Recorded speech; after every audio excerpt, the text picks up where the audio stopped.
গিন্নি, কোথায় গেলে তুমি? তাড়াতাড়ি এসো। আমাকে যে এবার বাণিজ্যে বেরোতে হবে। বেশি দেরি করলে যে অনেক দেরি হয়ে যাবে। হ্যাঁ গো, তুমি এত তাড়াহুড়ো করছো কেন? একটা কাজে বেরোলে ধীরে সুস্থে বেরোতে হয়। না গিন্নি, এত ধীরে কাজ করলে হবে না। আজকে প্রায় 3 মাস বাদ একটা বিরাট বাণিজ্যের জন্য বের হচ্ছি। ওদিকে রতন হয়তো এতক্ষণে বাণিজ্য তরী নিয়ে আমার জন্য অপেক্ষা করছে নদীতে। এবারে গেলে কবে আবার তুমি ফিরবে? এবারে ফিরতে বেশি দিন লাগবে না। আশা করছি তাড়াতাড়ি বাণিজ্য সেরে নিয়ে আবার ফিরে চলে আসব। তা আমার জন্য এবার কিছু নিয়ে আসবে তো? কতদিন তুমি আমাকে কিছু দাওনি। গিন্নি, তুমি বেশ বলেছ। আমি ভাবছিলাম যে তুমি কখন এ কথা বলবে। আচ্ছা গো, বেশ। আমি এবার তোমার জন্য একটা ভালো দেখে কাপড় কিনে আনবো। ঠিক আছে, সাবধানে যেও কিন্তু। হ্যাঁ, সাবধানে যাব। তুমিও ঘরে সাবধানে থেকো। ফিরে এসে আবার দেখা হবে, কেমন? আরে তোরা মালপত্রগুলো সব ঠিকঠাকভাবে নিয়ে নে।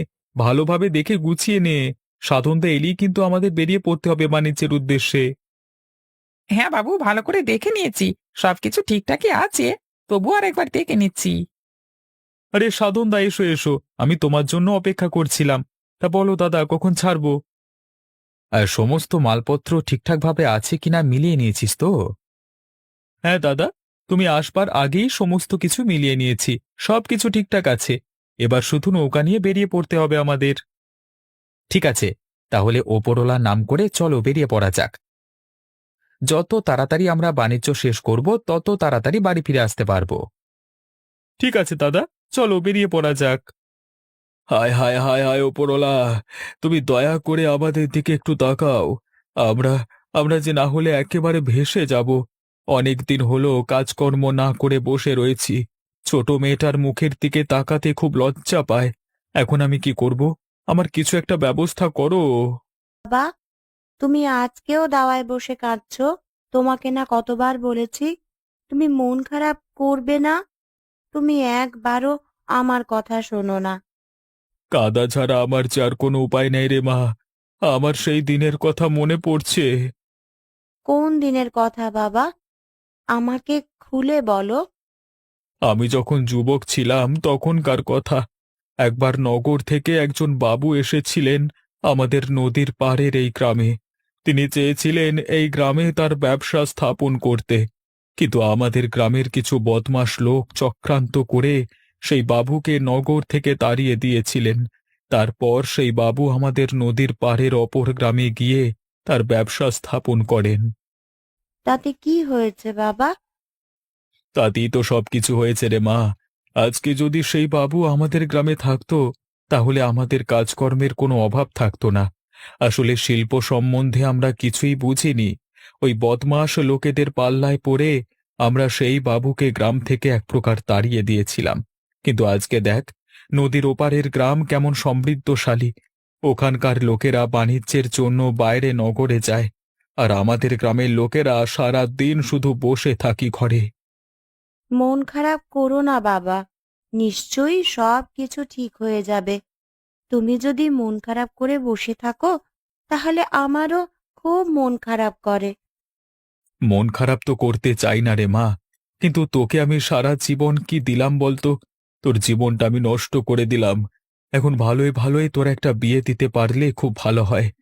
কিন্তু এই পোড়া গ্রামে কে বিয়ে করতে আসবে? বাবা, তুমি এখন থেকে আবার সেই আমার বিয়ে দিয়ে দেবার চিন্তা শুরু করে দিয়েছো তো? আমি বুঝতে পারছি তোমার মন খারাপ হচ্ছে। আচ্ছা দাঁড়াও, আমি তোমার জন্য পিঠে বানিয়েছি, তোমাকে এনে দিই। দাঁড়াও। এখন তুই আবার পিঠে বানিয়েছিস? কিন্তু তুই পিঠে বানানোর জন্য জিনিসপত্র কিনলি কি করে? বাবা, আমাদের নদীতে না মাঝে মাঝে অনেক নৌকা এসে দাঁড়ায়। তো আমি সেখানে তাদের কিছু কাজ করে দিয়েছিলাম। সেই জন্যে তারা আমায় কিছু টাকা দিয়েছিল। সেই টাকা থেকেই আমি এসব জিনিসপত্র কিনে নিয়ে চলে এসেছি। বাহ, ভালো করেছিস মা। তোকে দেখেও আমার শেখা উচিত। তুই কাজ করবার সুযোগ পেলে ছাড়িস না। যাক বাবা, তুই বরং আমাকে কিছু পিঠে এনে দে। আমি বসে বসে খেয়ে মনটা শান্ত করি। ঠিক আছে বাবা, আমি এক্ষুনি এনে দিচ্ছি। নিমা, এবারে রতনদা তোমার জন্য কি এনে দেবে বলেছে গো? তেমন কিছু বলেনি জানো। আসলে অনেকদিন পর তো বাণিজ্যে বের হলো, তাই জন্যে কিছু চাইবার সাহস হয়নি। ধুর, তুমি শুধু শুধু তোমার স্বামীকে ভয় পাও। আমি তো আমার স্বামীকে মন খুলে বলি যে আমার কি চাই আর কি চাই না। তা তুমি কি চাইলে এবার দিদি? আমি বলেছি আমার জন্য এবার একটা কাপড় এনে দিতে হবে। তা ভালোই করেছো। তবে আমার একটা কথা খুব জানতে ইচ্ছে করে জানো।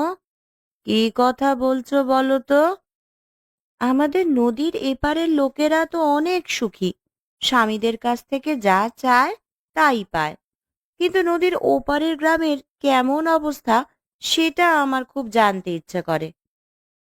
আমি শুনেছি তারা নাকি তাদের পাপের শাস্তি পাচ্ছে। নদীর ওপারের গ্রামকে এখন গ্রাম বলে মনে হয় না, মনে হয় যেন শ্মশান। এ কথা কেন বলছো দিদি? তাদের কি কোনো রোগ করেছে নাকি? রোগ বলতেই পারো, কারণ তারা কিছু চাইলেই পায় না ভালো করে। কারণ তাদের স্বামীরা কোনো কাজ না করে বসে থাকে। সে তো আমি জানি, কিন্তু তাদের এইভাবে চলে কি করে? শুধু চাষবাস করে তো এখনকার জীবন চালানো যায় না। ওই গ্রামের মোড়ল কি কোনো ব্যবস্থা নিয়েছেন? আমার তো তা মনে হয় না, কারণ আমি শুনেছি ওই গ্রামের লোকেদের অন্য কোনো গ্রামের লোকেরা আবার কাজ দেয় না তাদের স্বভাবের জন্য। একবার তার কাছে ভুল করেছিল বহু বছর আগে, সেই ভুলের মাসুল এখনো পর্যন্ত তাদের দিতে হচ্ছে। কিন্তু তারা আর কতদিন এই নরক যন্ত্রণা সহ্য করবে বলো তো? সবকিছুর তো একটা শেষ থাকা দরকার না? সত্যি তাই, আমারও তাই মনে হয় গো। দেখো, ওই ছোট্ট ছোট্ট ছেলে মেয়েরা কি দোষ করেছে বলো তো? তাদেরকে এইভাবে শাস্তি দেওয়ার তো কোনো মানেই হয় না। আমার মনে হয় ওই গ্রামের উন্নতির দরকার। আগে যা হয়েছে সমস্ত কিছু ভুল শুধরে নেওয়া দরকার। আশা করছি সেই গ্রামের লোকেরা এখন অন্তত তাদের ভুলটা বুঝতে পারছেন। আমারও তাই মনে হয়। এখন দেখা যাক কি হয়। চলো, বাড়ি যাওয়া যাক। সত্যি রে, আমাদের বাবাদের দেখলে আমাদের নিজেদের জীবন নিয়ে খুব ভয় হয়। সত্যি, আমরাও কি সারা জীবন এইভাবে নাকাজ করে থাকবো? আমাদের পূর্বপুরুষরা এত বড় ভুল করেছিল যে তার মাসুল এখনো পর্যন্ত দিতে হচ্ছে আমাদেরকে। আমাদের ইচ্ছে থাকলেও কোনো আনন্দ উৎসব করতে পারি না। তুই ঠিকই বলেছিস, আমাদের এই গ্রামের জন্য কিছু করতে হবে। এই গ্রামকে আবার নতুন করে সাজিয়ে তুলতে হবে, না হলে যে আমরা বাঁচতে পারবো না এই গ্রামে। নদীর ওই পারের গ্রামে দেখেছিস কি সুন্দর তারা উন্নতি করছে? তাদের সকলের পাকা পাকা বাড়ি হয়েছে। সকলকে দেখেছি বড় বড় নৌকা নিয়ে এই নদীতে পড়ে বাণিজ্যে যায়। হ্যাঁ, দেখেছি। আমারও মাঝে মাঝে মনে হয় তাদের সাথে নৌকায় চেপে বাণিজ্যে চলে যাই, কিন্তু তার তো কোনো উপায় নেই, কারণ আমাদের এই গ্রামের লোকেদেরকে ওরা দেখতে পারে না। না রে, তুই ভুল করছিস। শোন, এসব মিথ্যে কথা জানিস, কারণ নদীর ওই পারের লোকেরা আমাদের যথেষ্টই দেখতে পারে। কারণ আমি তো ওদের কাছে গিয়ে কাজ করে দিয়ে এসেছিলাম, তার বদলে ওরা আমাকে টাকাও দিয়েছিল। তাই নাকি? তাহলে আমাদের বড়রা যে কথাগুলো বলে ওদের সম্পর্কে, নিশ্চয়ই ভুল কথা বলে। আমারও তাই বিশ্বাস জানিস। আমি শুনেছিলাম নাকি আমাদের এই পারের লোকেরা একসময় খুব বড়লোক ছিল, সকলের কাছে প্রচুর ধনসম্পত্তি ছিল। তাই জন্য আমাদের নাকি অহংকারে মাটিতে পা পড়তো না। একসময় নাকি ওই পারের লোকেদের আমরা হেয় করেছিলাম। আর আজকে তাই আমাদের এই অবস্থা হয়েছে, জানিস? ওই জন্যই বলে বেশি অহংকার করা ভালো নয়। কিন্তু তুই বল, এইভাবে চললে কি সমস্ত কিছু ঠিকঠাক হবে?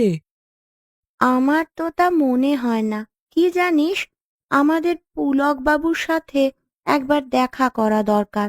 পুলক বাবু যদি আমাদের কথা শুনে নদীর ওই পারের লোকেদের সাথে সম্বন্ধ ঠিক করে নেন, তাহলে সব দিক থেকেই খুব সুবিধা হয়। তুই ঠিক বলেছিস। তাহলে কি এখনই যাবি পুলকবাবুর সাথে দেখা করতে? এখন তিনি ঘরেই থাকবেন। কিন্তু ওনার সাথে কথা বলতে খুব ভয় করে। যদি উনি উল্টোপাল্টা কিছু বলে দেন। চল না, আমি আছি তো, তোর কোনো ভয় নেই। আমি শুধুমাত্র নামেই এই গ্রামের জমিদার। আমার কোনো ক্ষমতা নেই। আমার সমস্ত অর্থ সম্পত্তি ধনসম্পদ সমস্তই শেষ হয়ে গেছে। এখন যে বাড়িটাকে একটু বাগাবো সেই সামর্থ্য আমার নেই। কি করে যে এই গ্রামের উন্নতি করব কে জানে। বাবু, আমাদের প্রণাম নেবেন। আরে কি ব্যাপার, তোমরা দুই ছোট ছেলে এখানে কি করছো? কিছু দরকার ছিল নাকি আমার সাথে? হ্যাঁ বাবু, আপনার সাথে কিছু দরকার ছিল। আচ্ছা, তোমরা বলো কি বলবে শুনি। তবে হ্যাঁ, আমার কাছে কিন্তু টাকা পয়সা চাইবে না, কেমন? আবার একটু টানাটানি আছে। না বাবু, সেসব কিছু নয়। আপনার সঙ্গে অন্য ব্যাপারে একটু দরকার ছিল। বলো, আমি শুনছি। বাবু, আমরা আমাদের গ্রামের অবস্থা নিয়ে আপনার সঙ্গে আলোচনা করতে এসেছি। বাবু, এই রকম করে আর কদিন চলবে বলুন তো? তোরা কিসের কথা বলছিস? আমি তো বিশেষ কিছু বুঝতে পারছি না। আসলে আমরা বলছিলাম যে আমাদের গ্রামের একটা মানুষও ভালো নেই। কারোর হাতে তেমন টাকা পয়সা নেই। কেউ কাজকর্ম ভালো করে করতে পারে না। কারোর সংসার ভালোভাবে চলে না। এই গ্রামে তো কোনো কাজ নেই। তাহলে কাজ কোথা থেকে করবে বলো তো? আমরা সেটাই বলতে এসেছি। আপনার কাছে অনুরোধ করছি, আপনি যদি কোনো কাজের ব্যবস্থা করে দেন। তোমরা আমাকে হাসালে। আমার নিজেরই অবস্থা খারাপ। পূর্বপুরুষের জমানো সমস্ত অর্থ সম্পত্তি ধীরে ধীরে শেষের দিকে চলে আসছে। আমি কি করব বলো দেখি? হ্যাঁ, এই গ্রামের মানুষের জন্য আমার খুব কষ্ট হয়। কিন্তু না, তাদের জন্য যে আমি কি করতে পারি সেটাই আমি বুঝতে পারছি না। বাবু, আমি বলছিলাম যে আমরা যদি নদীর ওপারের লোকেদের সাথে সম্বন্ধটা একটু ঠিক করে নিই, আগের রাগারাগি সব মিটিয়ে নেওয়া হয় যদি, তাহলে হয়তো আমাদের গ্রামের লোকেরা ওখানে কাজ পেতে পারে। এই কথাটা তুমি মিথ্যে বলনি, কিন্তু কোন উপায়ে যে ওদের সাথে সম্বন্ধ ঠিক করব সেটাই তো বুঝতে পারছি না। দেখো না, ওদের গ্রাম ব্যবসা বাণিজ্য করে কত সুন্দর কত উন্নত হয়ে গেল, কিন্তু আমাদের গ্রাম একটা ভুল সিদ্ধান্তের জন্য রসাতলে চলে যেতে বসেছে। আপনি যদি সাহস দেন, তাহলে আমি একটা কথা বলতে পারি। তোমাদের দুজনকার সাথে কথা বলতে আমার খুব ভালো লাগছে। তোমরা যা বলবে আমাকে মন খুলে বলো। বাবু, আমি বলছিলাম যে আমাদের গ্রামে যদি একটা উৎসবের আয়োজন করা হয়, তাহলে কেমন হবে? এই দুঃখের সময় উৎসব পালন করে কি হবে মা? আমি তো সেই ব্যাপারটা বুঝতে পারলাম না। আমরা যদি আমাদের গ্রামে উৎসব পালন করি আর নদীর ওপারের লোকজনদের নিমন্ত্রণ করি, তাহলে আমাদের মধ্যেকার সম্বন্ধের উন্নতি হওয়ার একটা সুযোগ থাকতে পারে। হ্যাঁ, কথাটা তোমরা ঠিকই বলেছ, কিন্তু আমাদের যা সামর্থ্য, আমরা কি উৎসবই বা পালন করব বলো দেখি? আমি বলছিলাম যে সামনে তো শীতকাল আসছে, তো এই সময় আমরা যদি একটা পিঠের উৎসব পালন করি, তাহলে কেমন হয়? হ্যাঁ, ঠিকই বলেছ। পিঠের উৎসব পালন করতে তো বেশি খরচ খরচাও লাগবে না। ঘরের যা সমস্ত জিনিসপত্র আছে সেই সব জিনিস দিয়েই আমরা পিঠে তৈরি করে উৎসব পালন করতে পারবো। বেশি কিছু তো দরকার নেই। হ্যাঁ, আর সেই সময় ওই পারের লোকেরা যদি এখানে আসে, তাহলে আমাদের মধ্যে সম্বন্ধ আবার আগের মতন হবে। তখন আমরাও ধীরে ধীরে উন্নতি করতে পারবো। ঠিক আছে মা, তোরা দুজন আজকে আমার চোখ খুলে দিয়েছিস। তোদের কথা মতোই আমি কাজ করব। তাহলে আবার বল দেখি, আমাদের কবে এই উৎসবের আয়োজন করা যায়? যদি আমরা তৈরি থাকি তাহলে আগামী পরশু দিনেই উৎসবটা পালন করা হোক না। ঠিক আছে, তবে তাই করা হোক। সত্যি রতন, 3 মাস পর বাণিজ্যে গিয়ে এমন মুনাফা যে করতে পারবো সেটা আমি কল্পনাও করতে পারিনি। ঠিকই বলেছ দাদা, এবারে তো আমাদের প্রচুর প্রচুর লাভ হলো। তা দাদা, এবারে লাভের টাকা দিয়ে কি জায়গা জমি কিছু কিনবে নাকি? না রে রতন, এবারে আর কিছু কিনবো না। আসলে অনেক কিছুই তো কেনা আছে, তাই আমি ভাবছি অন্য কথা। কি কথা ভাবছো, আমাকে একটু বলো। আমি ভাবছি এবারে আমি নদীর এপারের লোকেদের জন্য কিছু একটা করব। হ্যাঁ দাদা, এই কথাটা তুমি ভুল বলনি। নদীর এপারের লোকেদের জন্য কিছু করতে পারলে সত্যি আমার খুব ভালো লাগবে। ওই পুচকি মেয়ে অনামিকার কথা মনে আছে? তার মুখের দিকে তাকালে সত্যি খুব মায়া হয়। আমরা নদীর অপর পারের লোকেরা এত এত উন্নতি করছি, কিন্তু এপারের লোকেরা তো তাদের সেই পুরনো যুগের করা একটা ভুল নিয়ে এখনো পর্যন্ত শাস্তি পেয়ে যাচ্ছে। তবে দাদা, সবারই একটা শেষ থাকা দরকার। আমার মনে হয় এবার ওদেরও নতুন করে বাঁচা দরকার। ছোট ছেলেগুলো তো কোনো দোষ করেনি। ওই গ্রামে আরো অনেক বাচ্চা ছেলে রয়েছে, তাদের ভবিষ্যৎ এভাবে অন্ধকারের মধ্যে চলে যাবে সেটা তো হতে দেওয়া যায় না। একদম, এই কথাই আমি বলছিলাম। তাহলে তুই আমার সাথে থাকবি তো? অবশ্যই দাদা, আমি সব সময় তোমার সাথে আছি। আচ্ছা রতন, চল না, ওই তো ওপারের গ্রামটা দেখা যাচ্ছে। একবার ওখানে নৌকাটে নিয়ে গিয়ে দেখি। অনামিকার সঙ্গে নিশ্চয়ই দেখা হবে, তাকে কিছু দিয়ে আসবো আমরা দুজন। ঠিক আছে দাদা, চলো তবে আমরা ওখানেই যাই। আমরা যে নদীর ওপারে গিয়ে নেমন্তন্ন করে আসব, তার জন্য তো একটা নৌকাও দেখতে পাচ্ছি না। এখন তো দেরি হয়ে গেলে অসুবিধা হবে। এখানে তো এত আয়োজন করতে হবে। ওই দেখ অনামিকা, একটা বড় নৌকা এদিকে এগিয়ে আসছে। আরে তাই তো, এটা তো মনে হচ্ছে ওই কাকাদের নৌকাটা। আরে অনামিকা মা, তোমাকে যে এখানে আমরা দেখতে পেয়ে যাব কল্পনাই করতে পারিনি। আরে সাধন কাকা, তোমরা চলে এসেছো। আমি ভাবতেই পারিনি তোমাদের সাথে দেখা হয়ে যাবে। তা তোরা কোথাও যাচ্ছিস নাকি? আমি আর তোর রতন কাকা তো তোর সাথেই দেখা করব বলে এখানে এলাম। হ্যাঁ কাকা, আমি আর আমার বন্ধু অপূর্ব তোমাদের গ্রামে যাব বলে ঠিক করেছিলাম, কিন্তু কোনো নৌকা পাচ্ছিলাম না। আমাদের গ্রামে যাবি? কিন্তু কেন? কিছু দরকার আছে নাকি? আসলে কাকা, আমি আমাদের গ্রামের মোড়ল মশাইকে রাজি করিয়েছি যে আমরা নদীর দুই পাড়ের লোকেরা একে অপরের সঙ্গে আবার ভাব করে নেব। সেই কারণে আমাদের গ্রামে একটা পিঠার উৎসবের আয়োজন করা হয়েছে, আর তার জন্যই তোমাদেরকে নেমন্তন্ন করতে যাচ্ছি। আরে বাবারে বাবা, এই তো দারুণ উদ্যোগ নিয়েছিস তোরা। আসলে জানিস তো অনামিকা, তোদেরও একটা সুখবর দেওয়ার জন্য আমরা এসেছি। কি সুখবর কাকা? আসলে আমরাও তোদের গ্রামে এবার একটা কারখানা স্থাপন করব বলে ঠিক করেছি। তোদের অবস্থা দেখে সত্যিই খুব মায়া হচ্ছে। আর এভাবে নদীর দুই পাড়ের লোকেদের মনোমালিন্য করে থাকবার কোনো মানে হয় না। তুমি একদম ঠিক বলেছ কাকা, আমারও একই মত। আমরা যুবক হয়েও কোনো কাজ পাচ্ছি না। কাজ করবার জন্য আমাদের হাত চুলকায়, কিন্তু কিছুতেই আমাদের হাতে কাজ আসে না। এরপর থেকে আর কোনো অসুবিধাই হবে না। তোমরা নিশ্চয়ই কাজ পাবে। তোমাদের ভবিষ্যৎকে উজ্জ্বল করবার দায়িত্ব আমাদের। তাহলে কাকা, তুমি যখন চলে এলে, তাহলে তোমার নৌকা করেই আমরা ওপারে চলে যাব। তারপর গ্রামের সমস্ত মানুষকে নেমন্তন্ন করে আবার আমরা এখানে ফিরে আসব। আরে মা অনামিকা, তোরা আর কত করবি? তোরা ছোট ছোট সব ছেলেমেয়েরা, তোরা বরং এখানে পিঠে উৎসবের আয়োজন কর। আমরা গিয়ে গ্রামের সমস্ত লোকেদেরকে বলবো, তারপর তাদের নিয়ে আসবো। আচ্ছা, তোদের উৎসবটা কবে হচ্ছে?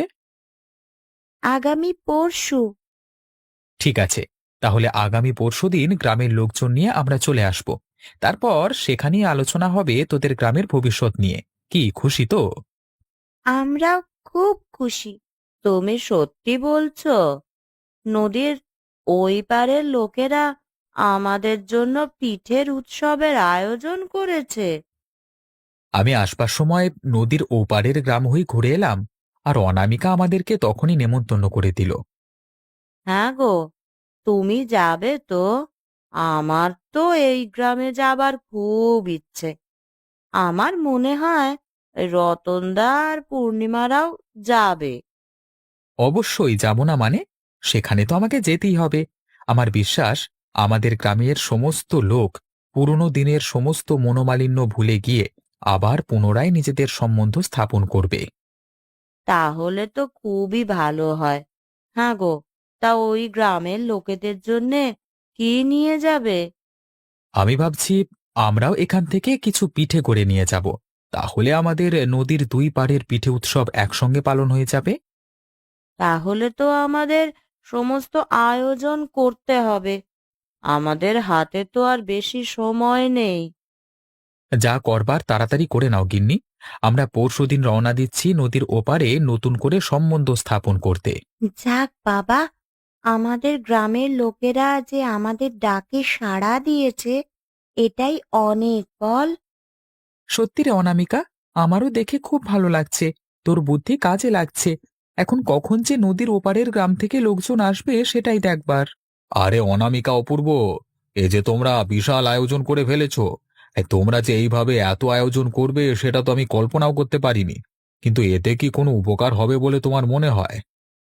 আমি আশাবাদী বাবু, নিশ্চয়ই নদীর ওপারের লোকেরা কোনো সৎ উত্তর দেবেন বলেই আমার বিশ্বাস।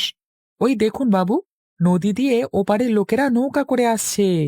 অনামিকা, বিশাল আয়োজন করেছো যে। আমাদের গ্রামের লোকজন নিয়ে আমরা চলে এলাম, বুঝলে। আমরা আপনাদের জন্যই অপেক্ষা করছিলাম কাকু। আসুন, আমাদের গ্রামের পিঠে খেয়ে দেখুন কেমন হয়েছে। সে সব তো হবেই, কিন্তু আমরাও তোমাদের জন্য কিছু পিঠে নিয়ে এসেছি। তোমরাও খেয়ে দেখো কেমন খেতে হয়েছে। আসুন আসুন, সত্যি আপনারা যে আমাদের এই গ্রামে আসবেন আমি কল্পনাও করতে পারছি না। আপনি তো এই গ্রামের মোড়ল মশাই। শুনুন বাবু, অতীতের মনোমালিন্য বয়ে নিয়ে বেড়ানো উচিত হবে না। তার চেয়ে নতুন করে জীবনটা শুরু করলে সব থেকে ভালো হবে। তা আপনি যা বলেছেন, আমরা একবার যে ভুল করেছি সেই ভুল আর দ্বিতীয়বার করব না। সত্যি, যুগের সঙ্গে তাল মিলিয়ে না চললে সমস্ত কিছু ছারখার হয়ে যায়। আর কিচ্ছু ছারখার হবে না, কারণ আমরা নদীর ওপারের গ্রামের কিছু বণিকেরা আপনাদের গ্রামে একটা কারখানা স্থাপন করব বলে ঠিক করেছি। সেই কারখানায় আপনাদের গ্রামের অনেক মানুষ কাজ করবে, বিশেষ করে আপনাদের গ্রামে থাকা সমস্ত যুবক যুবতীরা। সত্যি কথা বলছেন আপনি? আপনি যে আমার সম্মানটা রক্ষা করলেন। সত্যি, নদীর পাড়ের পিঠের উৎসব যে আমার জন্য এমন সুখবর বয়ে আনবে আমি কল্পনাও করতে পারিনি।